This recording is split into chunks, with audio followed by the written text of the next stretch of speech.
अगर आप एक क्यूरियस इंसान हो जिसको नॉलेज गेन करना है डिफरेंट टॉपिक्स के बारे में, तो आप एक सही जगह पे हो मेरे दोस्त.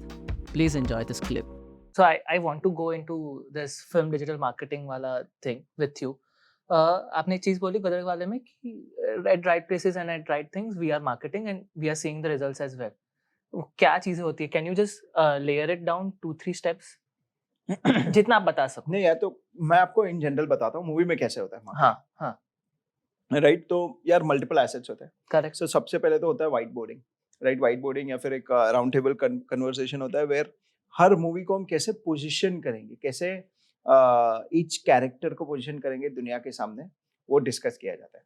For each movie we do a lot of white boarding session. Right, so example for the movie Drishyam. Right, we were working with Drishyam 2 जो अभी अजय देवगन की मूवी है. राइट, सो हम हमारा एक बहुत बड़ा चैलेंज था Drishyam 2. It was a suspense movie. Right, तो अगर हम उसमें बोले कि यार ये सस्पेंस मूवी है, ठीक है, बट द फैक्ट इज कि उसका original south version was out on Netflix या सम ओटीटी ऐप. तो अगर हम बोले दुनिया को कि यार ये सस्पेंस मूवी है, तो लोग जाके ओटीटी पे देख के सस्पेंस देख लेंगे, तो आपको पिक्चर देखने में मजा ही नहीं आएगी. Right, so the positioning which we thought of that time was कि यार आप विजय की जर्नी एंजॉय करो. Right, where suspense was a byproduct of the movie.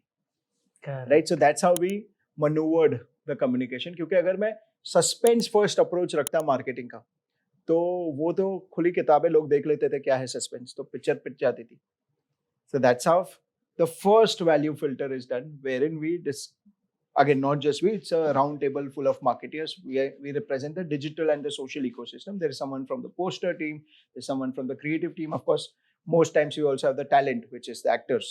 Right, so we do a round table there. एक बार जब positioning ठीक हो गई, राइट, हमें पता चल गया क्या कर रहे हैं, then we think of a go to market strategy. अभी गो टू मार्केट क्या होता है, 3 स्टेजेस में होता है. पोस्टर होता है, टीजर होता है, ट्रेलर होता है. राइट, पोस्टर होता है अपना पहला लुक जो मूवी का बिजनेस डिफाइन करेगा. Right, so that's the first thing. Second होता है टीजर. टीजर होता है एक झलक ट्रेलर की कि ट्रेलर कैसा दिखने वाला है. राइट, टीजर जनरली पोस्ट किया जाता है टू क्रिएट, ये बोलते हैं ना यार, गर्मी क्रिएट करने about the trailer, about in the whole B2B ecosystem of distributors. Fundamentally movie business में ना producer generally, an intelligent producer would earn money before the movie goes into theaters. ठीक है, तो उस हिसाब से मल्टीपल एसेट्स मल्टीपल टाइप पे दिए जाते हैं ताकि मल्टीपल डील्स स्ट्राइक की जाए. राइट, मल्टीप्लेक्स से हो गया, डिस्ट्रीब्यूटर से हो गया, मल्टीपल डील्स की जाती है. So fun fact for you, movie marketing is a lot more B2B than it is B2C. Why? Like I said, हाँ. मैंने जो टीजर कई बार हम बनाते हैं या फिर पोस्ट करते हैं, वो होता है क्योंकि हमें चाहिए कि प्रोड्यूसर डिस्ट्रीब्यूटर के साथ, जो मूवी डिस्ट्रीब्यूट करेगा थिएटर्स में, हाँ. उसके साथ सही परसेंटेज नेगोशिएट करे. वाह, करेक्ट. करेक्ट, तो अगर मेरा टीजर चल गया तो प्रोड्यूसर जा सकता है डिस्ट्रीब्यूटर के पास, बोलेगा देखो टीजर चला, मेरे को इतना शेयर चाहिए. Interesting. So movie marketing is, it's going to be a eye-opening fact for a lot of people, but yeah, movie marketing is a lot more B2B than you think it is B2C. Right? Her stage पे पहला गाने का teaser आता है तो हम music rights तो खैर पहले ही बिक जाते हैं, बट फिर भी उस हिसाब से भी म्यूजिक राइट्स बेची जाती है. राइट, फर्दर थिएटर राइट्स बेची जाती है, ओवरसीज राइट्स बेची जाती है. राइट, तो हमें कई बार लगता है कि यार मूवी मार्केटिंग हम करते हैं ऑडियंस के लिए. मूवी मार्केटिंग ऑडियंस के लिए होता है सिर्फ और सिर्फ आखिरी हफ्ते में. 85% of movie marketing is B2B. Interesting. This is very ठीक है, interesting. so 80-85% of movie marketing is for B2B. हाँ. Right? So and for most movies, right? कई बार मूवी होती है जो पहले से बिक गई है. हाँ. Right, by बिक गई I mean उसकी थिएटर राइट्स बिक गई है, डिस्ट्रीब्यूशन राइट्स बिक गई है, OTT बिक गई है. Then we do it for the consumers. Right? Correct. So coming back, go to market बनाया जाता है. राइट, हाँ. गो टू मार्केट 3 चीजों में होता है, पोस्टर, टीजर, ट्रेलर.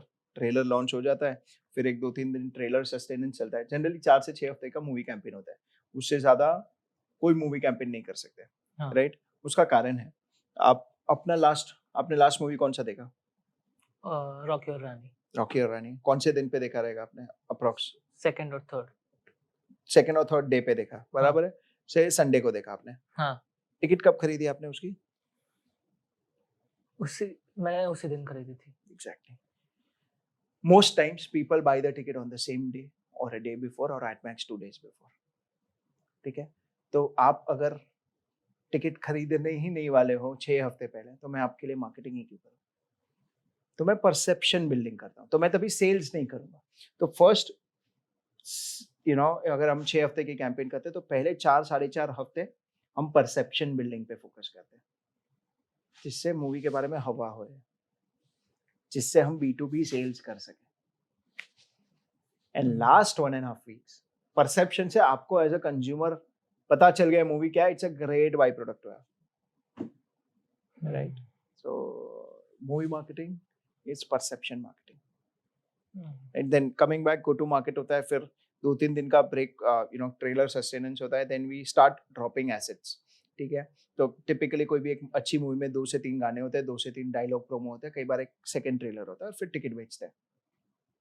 तो हर तीसरे चौथे दिन 5वें दिन पे एक एक एसेट ड्रॉप किया जाता है, उसकी राइट फ्रीक्वेंसी बनाते हैं, कौन सा एसेट कब ड्रॉप करेंगे वो राउंड टेबल पे डिस्कस होता है, right, depending on the response we got. And फिर जब ये सारे एसेट्स ड्रॉप हो जाए तो टिकट बेची जाती है. सो that's how movie marketing is done. Correct. और ये जो शो टाइमिंग्स लगाए जाते हैं, ये उसमें भी कहीं ना कहीं पे मार्केटिंग का से होता है. So I have heard this story that it's a very, क्या किस तरीके से बोलते हैं कि it's a very famous story of Mangal Pandey. Aamir Khan knew that movie was going to flop at the thing, नहीं पसंद आएगी लोगों को. He knew that. So what he does that, 9 AM का शो था, फिर उसके बाद 9:10 या 9:05 का शो था, 5 या 10 मिनट के ही शो थे. इट हिज पर्पस वाज कि लोगों को एक शो या दूसरे शो वालों को सिर्फ पता ना चले कि कैसे मूवी है, और हम लोग पैसा रिकवर कर ले इन द. उससे तो ना पहले 2 दिन पैसे कमाते हो ना. हाँ. See again, think of it. A successful, a smart producer would take home money before the movie is out. Correct. ठीक है, जनरली ये टैक्टिक्स यूज की जाती है क्योंकि क्या होता है ना, एक एक्टर ने ओपनिंग कितने की उससे उसके नेक्स्ट फिल्म का रेट डिसाइड होता है. करेक्ट. अगर से example, again just for example, say Kartik Aaryan does a double digit opening, so there could be another type of price he could charge. If someone ends up doing a single digit opening or a lower single digit opening, he can only command a certain price. If a Rajinikanth does a 100 crore opening, he commands a certain type of price. Correct. Right? So उस हिसाब से पूरा price dynamics work होता है. So like lot of people get affected the way a movie performs, like Correct. actor. Correct. दूसरे. यार ये तो पूरी इंडस्ट्री है ना यार. अभी जैसे हाँ. Example, again when we were marketing Zero, I remember Shah Rukh Khan had mentioned in one of the post movie conversations कि यार he is the face, but हजारों जन, literally 1000 के ऊपर लोगों ने काम किया मूवी पे, right? So but again that's the upside and a downside of being an actor, क्योंकि पिक्चर चल गई तो सारा क्रेडिट एक्टर डायरेक्टर, नहीं चली तो सबके लिए वही है. Interesting. If you enjoy this clip, then please like, share and subscribe. It's free.